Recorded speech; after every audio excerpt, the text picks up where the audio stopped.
ಅರೆ ನನ್ನ ಮುದ್ದು ಮಕ್ಕಳೇ, ಬನ್ನಿ ಬನ್ನಿ. ನಿಮಗೆಲ್ಲ ಈಗ ಒಂದು ಪ್ರಶ್ನೆ ಇದೆ.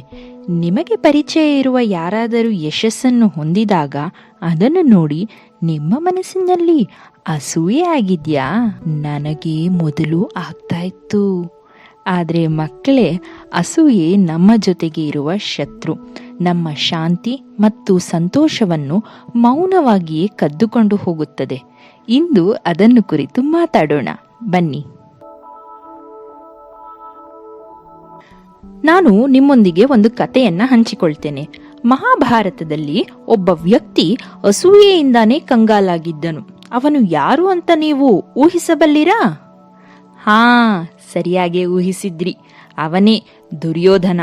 ಅವನ ಬಳಿ ಎಲ್ಲವೂ ಇತ್ತು: ಶಕ್ತಿ, ಸಂಪತ್ತು, ಒಂದು ದೊಡ್ಡ ರಾಜ್ಯ. ಆದರೆ ಅವನ ಹೃದಯ ಯುಧಿಷ್ಠಿರನ ಮೇಲಿನ ಹೊಟ್ಟೆ ಕಿಚ್ಚಿನಿಂದನೇ ತುಂಬಿ ಹೋಗಿತ್ತು. ಅವನು ತನಗಿಂತ ಯಾರಾದರೂ ಶ್ರೇಷ್ಠರಾಗಬಹುದು ಎಂಬುದನ್ನೇ ಒಪ್ಪಲು ತಯಾರಿರಲಿಲ್ಲ. ಮತ್ತು ಆ ಅಸೂಯೆ ಅವನಿಗೇನು ಕೊಟ್ಟಿತು? ಸಂಪೂರ್ಣ ನಾಶ. ಭಗವದ್ಗೀತೆಯಲ್ಲಿ ಶ್ರೀಕೃಷ್ಣನು ಹೇಳುತ್ತಾನೆ, ತ್ರಿವಿಧಂ ನರಕಸ್ಯೇದಂ ದ್ವಾರಂ ನಾಶನಮಾತ್ಮನಃ ಕಾಮ ಕ್ರೋಧಸ್ಥ ತಥಾ ಲೋಭಃ ತಸ್ಮಾದೇ ತತ್ರಯಂ ತ್ಯಜೇತ್ ಅಂತ.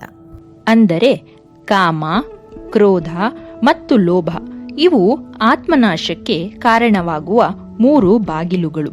ಅಸೂಯೆ ಈ 3ರಿಂದಲೇ ಹುಟ್ಟುವುದು. ಅದು ನಮ್ಮ ಕಣ್ಣು ಮುಚ್ಚುತ್ತದೆ, ನಮ್ಮ ಹೃದಯವನ್ನು ವಿಷ ಮಾಡುತ್ತದೆ ಮತ್ತು ನಮ್ಮನ್ನು ಜ್ಞಾನದಿಂದ ದೂರ ಮಾಡುತ್ತದೆ. ನೋಡಿ ಮಕ್ಕಳೇ, ಅಸೂಯೆ ಬೆಂಕಿಯಂತೆ. ಇದು ಮೊದಲಿಗೆ ನಮ್ಮನ್ನೇ ಸುಡುತ್ತದೆ, ನಂತರ ಬೇರೆಯವರನ್ನು ತಲುಪುತ್ತದೆ.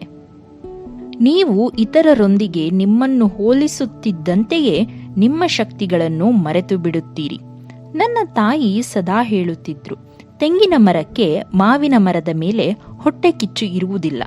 ಪ್ರತಿಯೊಂದಕ್ಕೂ ಅದರದೇ ಆದ ಗುರಿ, ಸಮಯ ಮತ್ತು ಆಶೀರ್ವಾದಗಳಿವೆ. ಹಾಗಿದ್ದರೆ ನಾವು ಇನ್ನೊಬ್ಬರ ಜೊತೆ ಹೋಲಿಸಿಕೊಂಡು ನಮ್ಮ ಅಮೂಲ್ಯ ಸಮಯವನ್ನು ವ್ಯರ್ಥ ಮಾಡಬೇಕಾ? ಬದಲಾಗಿ ನಿಮ್ಮನ್ನು ನೀವೇ ಕೇಳಿಕೊಳ್ಳಿ, ನನ್ನ ಧರ್ಮವೇನು, ನನ್ನ ಪಥವೇನು?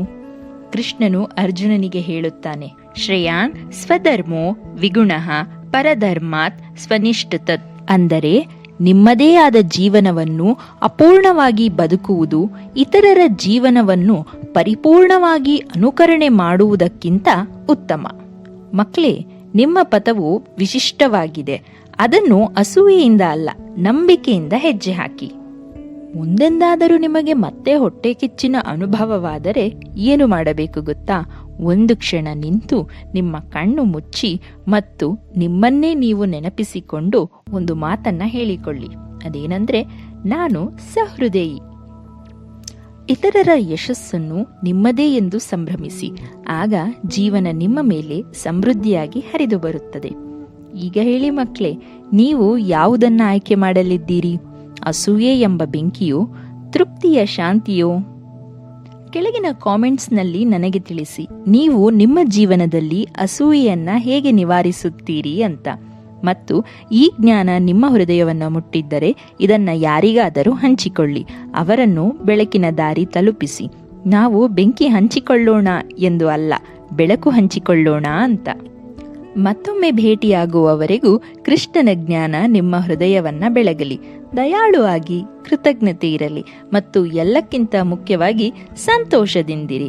ನೆನಪಿರ್ಲಿ ಮಕ್ಕಳೇ, ಪ್ರತಿ ಸಲ ಹೇಳ್ತೀನಲ್ಲ, ನನ್ನ ಮನೆಯ ಬಾಗಿಲು, ನನ್ನ ಮನಸ್ಸು ಸದಾ ನಿಮಗೋಸ್ಕರ ತೆರೆದಿರುತ್ತದೆ.